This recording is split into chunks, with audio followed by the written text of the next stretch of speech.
See, if you wake up every day and you say you're not a morning person, you're doing a serious disservice to yourself, because your attitude determines your altitude. A lot of your mornings start off bad because you've taken claim that you're not a morning person. Why would you not be a morning person when the whole goal is to wake up every morning? You got to be in the life-changing business. People have got to look at you like a light. Something should be in you that shows other people that there's hope. You don't know this about yourself, but you're going to be that person one day. And you got to start preparing for what you want to be. At least let God know you're glad you're alive. You don't let nobody else. You don't know it, but you're going to be a light one day. And people are going to look to you for that light. I believe in winning the battle against yourself, because there's a lot of things you can control. When you wake up and talk about making your bed, make your bed, make sure your house is clean, make sure you get your breakfast, make sure you shower, shave, whatever you're doing, control that. Don't hit the snooze button. All these things are very important. That's been told a lot of times. Why don't you hit the snooze button? Because you wake up already failing. You're already behind the power curve. So what happens when you hit the snooze button? You may not make your bed. You may not pick the right clothes out in the time. So that's the mindset that I think is important to bring with you every day you go, everywhere you go in life. Time is the inexplicable raw material of everything. With it, all is possible. Without it, nothing. The supply of time is truly a daily miracle, an affair genuinely astonishing when one examines it. You wake up in the morning and lo, your purse is magically filled with 24 hours of the unmanufactured tissue of the universe of your life. It is yours. It is the most precious of possessions. No one can take it from you. It is unstealable. And no one receives either more or less than you receive. In the realm of time, there is no aristocracy of wealth and no aristocracy of intellect. Genius is never rewarded by even an extra hour a day. And there is no punishment. Waste your infinitely previous commodity as much as you will, and the supply will never be withheld from you. You cannot waste tomorrow. It is kept for you. You cannot waste the next hour. It is kept for you. I have said the affair was a genuine miracle. Is it not? You have to live on this 24 hours of daily time. Out of it, you have to spend health, pleasure, money, content, respect, and the evolution of your immortal soul. Its right use, its most effective use, is a matter of the highest urgency and of the most thrilling actuality. All depends on that. Your happiness, the elusive prize that you are all clutching for, my friends, depends on that. How do you have time for anything? How do you have time to dink around on Facebook? How do you have time to watch hours and hours of TV? How do you have time to do anything? It's simply because that's where you put the priority. So don't tell yourself you don't have time. Just say it's not important. And maybe it isn't, and that's okay. But if it is, make the time to get it done.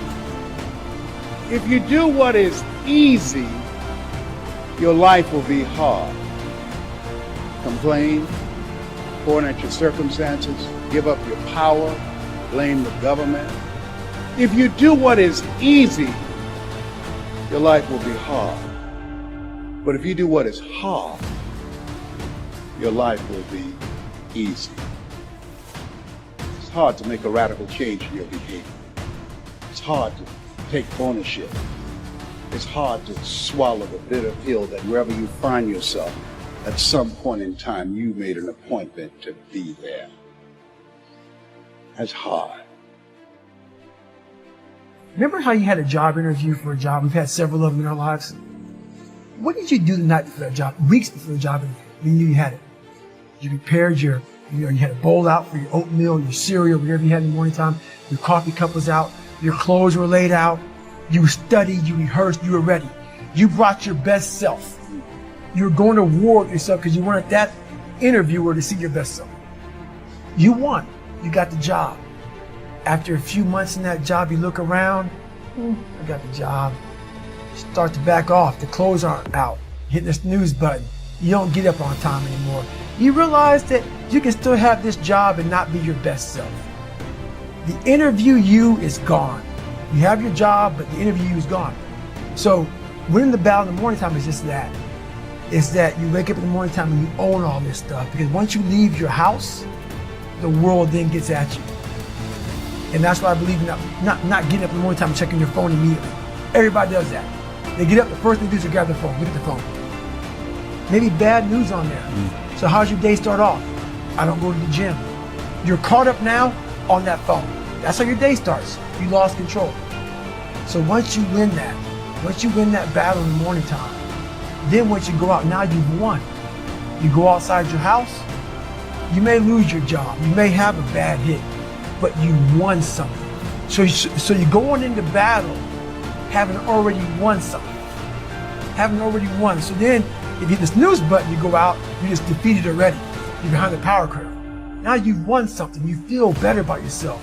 So now you're able to take these hits along the way. Well, we all know sleep is really good for you.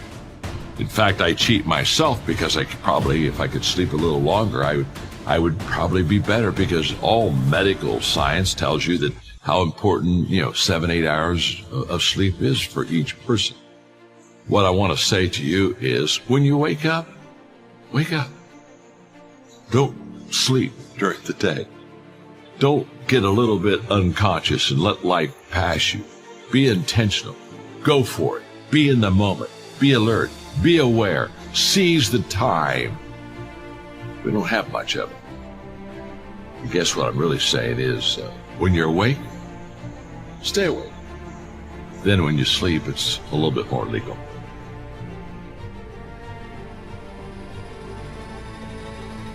If one cannot arrange that an income of 24 hours shall exactly cover all proper items of expenditure, one does muddle one's whole life indefinitely. We shall never have any more time. We have, and we have always had, all the time there is. It's not that difficult to get something started. You run it for a while, and after a while it starts running you. That's part of the challenge. I told my staff one day, giving birth to a tiger is one thing, learning how to ride it is something else, right?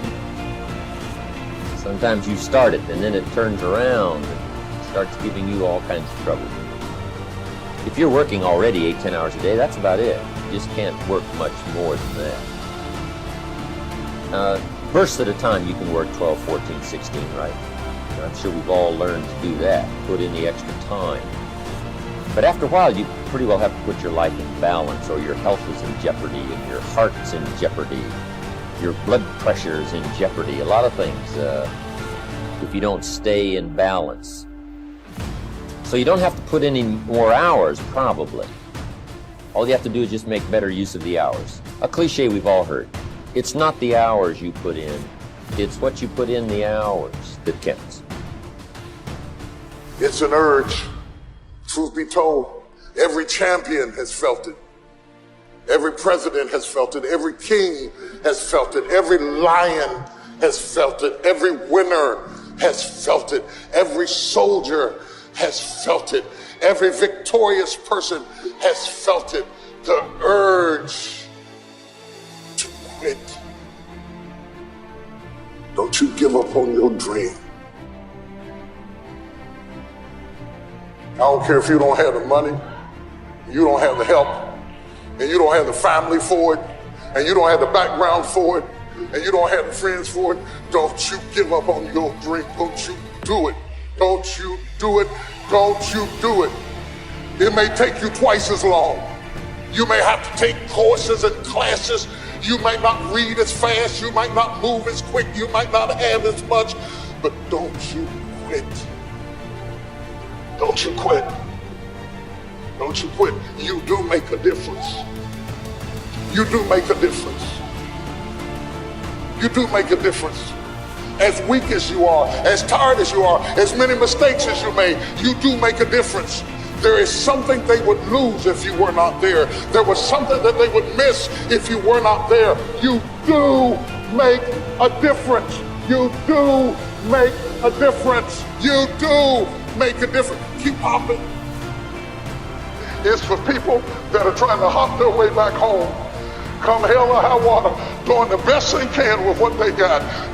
That's who we are, doing the best we can with what we got. And we may not break any ribbons and we may not get any trophies, but if we can learn how to hang on in there, we'll be all right. I will not lie to you, I feel like going on. But I have seen days I did not want to get out of bed, didn't want to put on clothes, and didn't even feel like brushing my teeth. I've seen days so dark that I just want to keep driving, and I didn't even care where I ended up or what you called me. They came, and they passed, and they came to pass. Kept the faith. I kept it. I lost a lot of stuff. I lost a lot of friends. I lost a lot of strength. I lost a lot of courage. I lost a lot of time. I lost a lot of money, but I kept down on my knees. I was still believing. Broke, I was believing. Lonely, I was believing. Betrayed, I was. If you lose a job, keep the faith. If you lose a spouse, keep the faith. If you bury your child, keep the faith. If you have to downsize, keep the faith. If you have to move in with your mama, keep the faith. If you're at your wit's end, keep the faith. If you have to catch the bus, keep the faith. If you have to dumb, keep the faith. If you get sick, keep the faith. If you lose your kidneys, keep the faith. If you got heart trouble, keep the faith. You might not get a new heart, but you gotta keep your faith.